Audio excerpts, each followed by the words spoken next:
Hi everyone, today I will talk about the cerebellum, a fascinating and essential part of the brain. The cerebellum is located at the back of the brain. It may be small, taking up only about 10% of brain's volume, but it contains almost 50% of all the brain neurons. Its main role is to coordinate voluntary movements.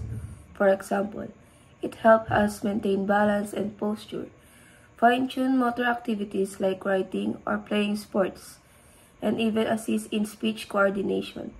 The cerebellum is also crucial for motor learning, allowing us to improve movements over time through practice. Interestingly, damage to the cerebellum can lead to ataxia, a condition that affects coordination and balance, making simple tasks challenging. In short, the cerebellum might be small, but it's mighty. It plays an irreplaceable role in our daily lives by ensuring smooth and coordinated movements. That's all. Thank you for listening.